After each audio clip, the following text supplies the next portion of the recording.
الحمد لله رب العالمين. اللهم انفعنا بما علمتنا وعلمنا ما ينفعنا وزدنا علما.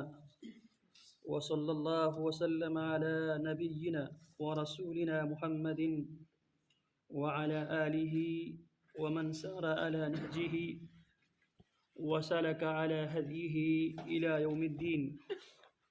أعوذ بالله السميع العليم من الشيطان الرجيم.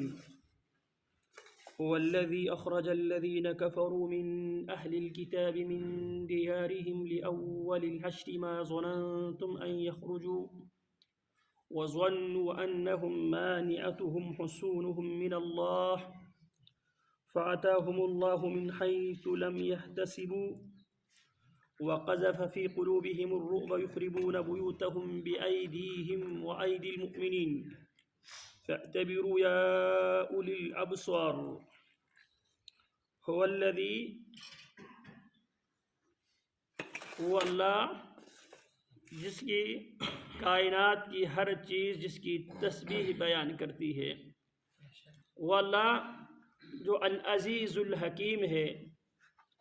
اس اللہ کی توحید کے دلائل میں سے ایک اہم ترین دلیل یہ بھی ہے، هو الذی، وہی واللہ ہے، اخرج الذین کفروا، جس اللہ کے اللہ ہونے کی دلیل یہ ہے، اخرج جس اللہ نے نکال باہر کیا، الذین ان لوگوں کو، کفروا جنہوں نے کفر کیا، من اہل الکتاب اہل کتاب میں سے، من دیارہم ان کے گھروں سے. کیسے تھے ان کی؟ کب؟ لأول الحشر پہلے ہی اکھٹ میں. مسلمانوں اور یہودیوں کے درمیان براہ راست جو مقابلہ بازی یا جو جنگ ہے، یہ پہلا حشر ہے، اول الحشر ہے. اور دوسری جو جنگ ہے قیامت کے قریب امام مہدی علیہ السلام یا رضی اللہ تعالی عنہ کی قیادت میں لڑی جائے گی. براہ راست تاریخ میں پہلی بار یہودیوں کے ساتھ مسلمانوں نے نبی اکرم صلی اللہ علیہ وسلم کے ایام میں مدینہ منورہ میں یہودیوں کے 3 قبائل رہائش پذیر تھے، ایک بنو قینقاع، ایک بنو نذیر اور ایک بنو قریظہ. بنو قینقاع کو غزوہ بدر کے فوراً بعد ایک مسلمان خاتون کی چادر پہ ہاتھ ڈالنے کے جرم میں انہیں جلا وطن کیا گیا تھا. بنو نذیر کو نبی اکرم صلی اللہ علیہ وسلم کو قتل کرنے کی منصوبہ بندی کے جرم میں غزوہ احد کے بعد انہیں جلا وطن کیا گیا تھا. پہلے تو وہ ڈر گئے تھے، لیکن غزوہ احد میں 70 صحابہ کرام یہاں پر شہید ہو گئے. 70 صحابہ کرام بیر معونہ اور رجی کے مقام پر جب شہید ہو گئے صحابہ کرام، تو یہودیوں کی ہمت اور بڑھ گئی. پہلے وہ دبے ہوئے تھے، ڈرے ہوئے تھے.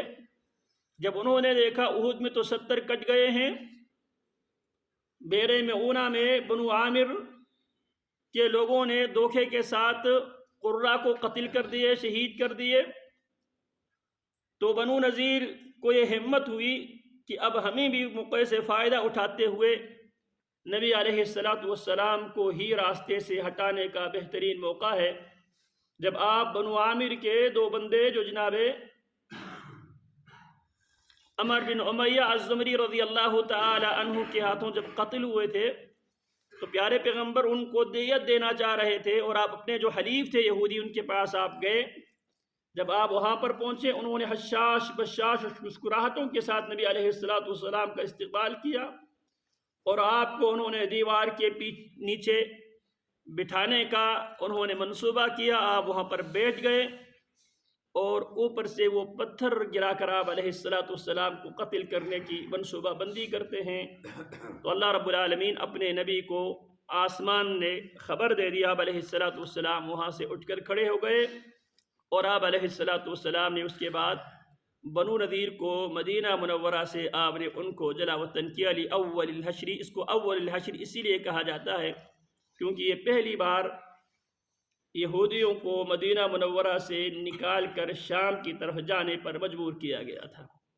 پھر اس کے بعد جو بنو قریظہ ہے، غزوہ خندق کے بعد، کیونکہ غزوہ خندق میں انہوں نے مشرکین مکہ کے ساتھ ساز باز کر کے اتحادی افواج کو مدینہ منورہ پہ چڑھائی کرنے کی دعوت یہودیوں نے دی تھی، لہذا رسول اللہ صلی اللہ علیہ وسلم اور حضرات صحابہ کرام ابھی غزوہ خندق سے آپ واپس لوٹے تھے، ہتھیار آپ اتار چکے تھے، تو آپ کے پاس جبریل امین آئے، کہنے لگے ہم فرشتوں کی جو جماعت ہے ابھی تک ہم نے ہتھیار نہیں اتارے ہیں، آپ کو آپ کے رب کا حکم یہ ہے کہ آپ بنو قریظہ سے ان کی غداری کا آپ انہیں سزا دے دیں۔ آپ علیہ السلام نے اس موقع پر حکم جاری کیا، آرڈیننس جاری کیا، لا یصلین احدکم الا فی بنی قریظہ، تم میں سے کوئی بھی آدمی پیچھے نہ رہے، سب نے بنو قریظہ ہی میں جا کے عصر کی نماز پڑھنی ہے۔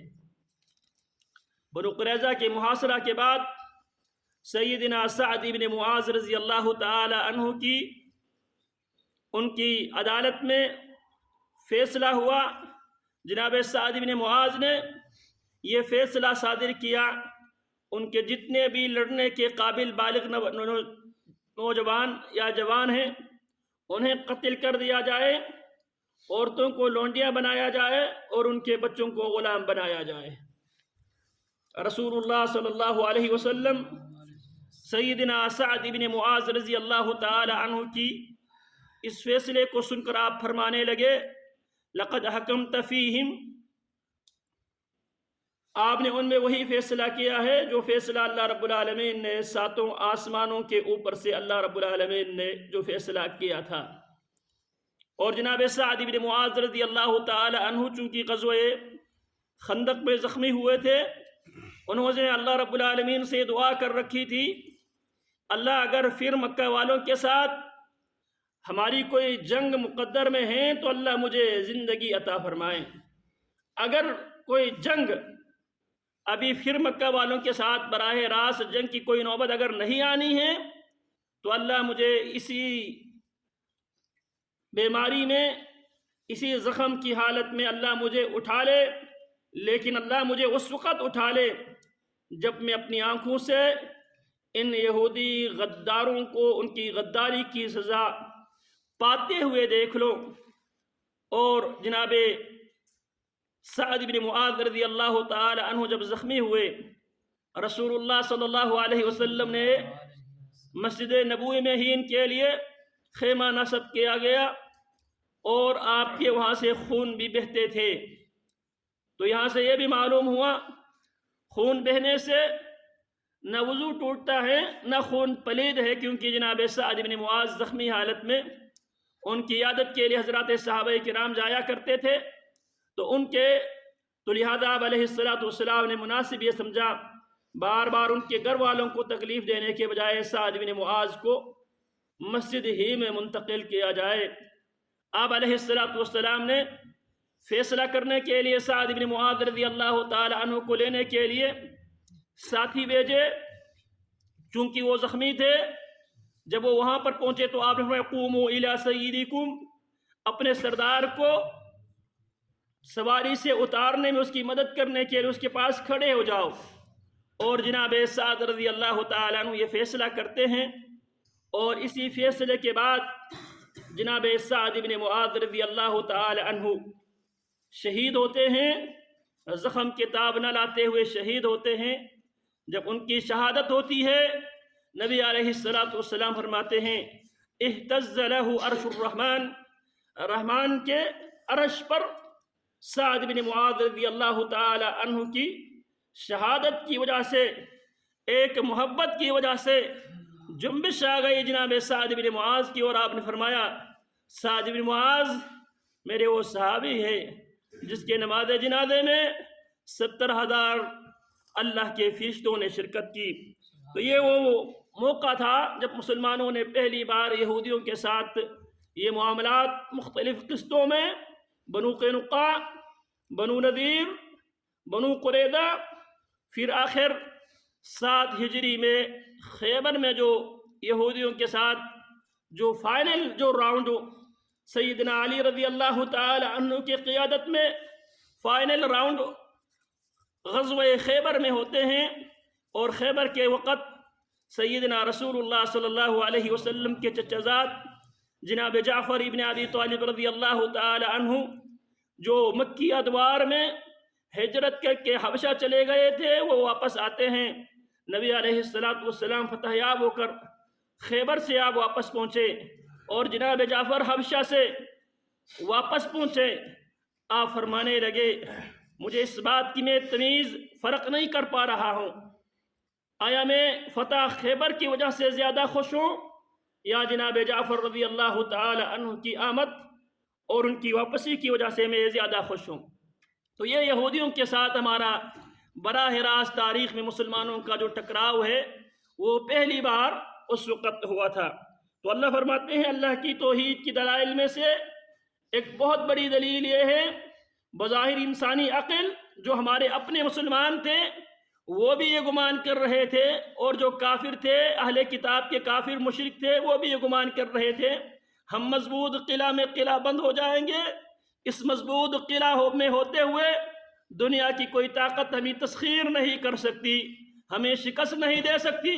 اللہ فرماتا ہے میں وہ سبحان ہوں، میں وہ عزیز و حکیم ہوں، میں نے بظاہر انسانی عقل اس بات کو ماننے کے لیے تیار نہیں تھی۔ بنی نذیر اتنے مضبوط قلعے چھوڑ کر، جس قلعے کے اندر ان کے کھانے پینے کی اشیاء بھی وافر مقدار میں موجود ہو، ان کے پاس لڑنے کے لیے اسلحہ بھی موجود ہو، بظاہر وہ شکست تسلیم کرنے کے لیے تیار نہیں تھے، لیکن هو الذی، وہی اللہ ہے۔ اس کی توحید کی دلائل میں سے اہم ترین دلیل یہ ہے جہاں پہ انسانی عقل اس بات کو تسلیم کے لیے کرنے کے لیے تیار نہیں تھی۔ ما ظننتم ان یخرجوا، تم نے گمان نہ کیا تھا یہ لوگ آسانی سے نکل جائیں گے۔ وظنوا انہم مانعتہم، دوسری طرف ان کو بھی اس بات پر گمنڈ تھے۔ وظنوا انہم مانعتہم حصونہم من اللہ، اور وہ بھی یہ سمجھتے تھے ان کے مضبوط قلعے کی 4 دیواری، قلعے کے حصینے انہیں بچائیں گے اللہ رب العالمین کے عذاب سے۔ یاد رکھیے نبی اکرم صلی اللہ علیہ وسلم کی بعثت سے پہلے اللہ رب العالمین جب کسی قوم کو سزا اور عذاب دیتے تھے تو آپ علیہ السلام اللہ رب العالمین ہواؤں کو مسخر کیا کرتے تھے، زمین کو آپ اللہ رب العالمین جنبش دیا کرتے تھے، یا چیخ کے ذریعے یا ہواؤں کے ذریعے یا طوفان اور سیلاب کے ذریعے اللہ رب العالمین سزائیں دیا کرتے تھے۔ لیکن نبی علیہ السلام کی بعثت کے بعد اللہ رب العالمین نے سزا کی، عذاب کی، اللہ رب العالمین نے طریقہ کار کو تبدیل کر دیا۔ قاتلوہم یعذبہم اللہ بأیدیکم ویخزیہم وینصرکم علیہم ویشفی صدور قوم مؤمنین۔ قاتلوہم یعذبہم اللہ، تم ان سے لڑو، اللہ انہیں عذاب دے گا۔ کیسے عذاب دے گا؟ کیا ان پر ہوا مسلط ہوگی؟ کیا ان کو زلزلے میں تہس نہس کر دیا جائے گا؟ یا سیلاب میں ان کو غرق کر دیا جائے گا؟ نہیں، بِأَيْدِيكُمْ، اللہ انہیں عذاب دے گا تمہارے ہاتھوں سے۔ تو اللہ فرماتے ہیں مَا ظَنَنْتُمْ أَن يَخْرُجُوا وَظَنُّوا أَنَّهُمْ مَانِعَتُهُمْ حُصُونُهُمْ مِنَ اللَّهِ فَأَتَاهُمُ اللَّهُ مِنْ حَيْثُ لَمْ يَحْتَسِبُوا، اللہ ان کے پاس اس جگہ سے آئیں جس کو وہ گمان بھی نہیں کر سکتے تھے۔ وَقَذَفَ فِي قُلُوبِهِمُ الرُّعْبَ، اللہ نے ان کے دلوں میں رعب ڈال دیا۔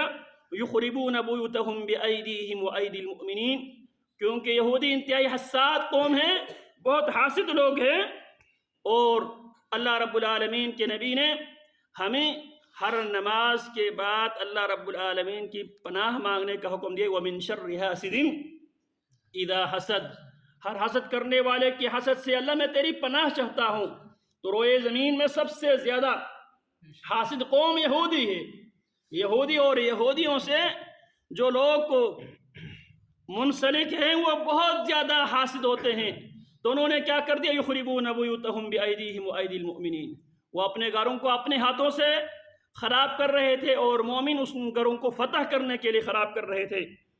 فاعتبروا یا اولی الابصار، فاعتبروا، تم عبرت حاصل کرو، یا اولی الابصار، اے بصارت رکھنے والو، دیکھنے والو، اگر کسی نے اللہ کی توحید کو سمجھنی ہے تو ٹیکنالوجی کو اللہ رب العالمین نے کس طرح ناکام اور نامراد بنا کر نہتے افراد کو، نہتے افواج کو جن کے پاس فصیلیں توڑنے کے لیے نہ اس زمانے کے اسباب و وسائل دستیاب تھے، نہ بظاہر وہ قلعہ فتح ہونے کے وہ اسباب موجود نہیں تھے، لیکن یہ وہ اللہ ہے جس اللہ نے اپنے خاص فضل و کرم کے ساتھ اللہ رب العالمین نے ان کے دلوں میں رعب ڈالا۔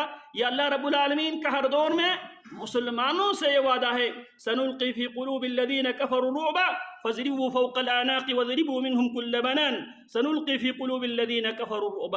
مسلمانوں تم مسلمان ہو کر، مومن ہو کر، ایمان والے ہو کر تم لڑو، ہم ان قریب ان کے دلوں میں رعب ڈالیں گے۔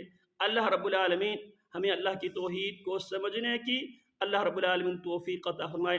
وصلی اللہ وسلم علی نبینا محمد وعلی آلہ وصحبہ اجمعین۔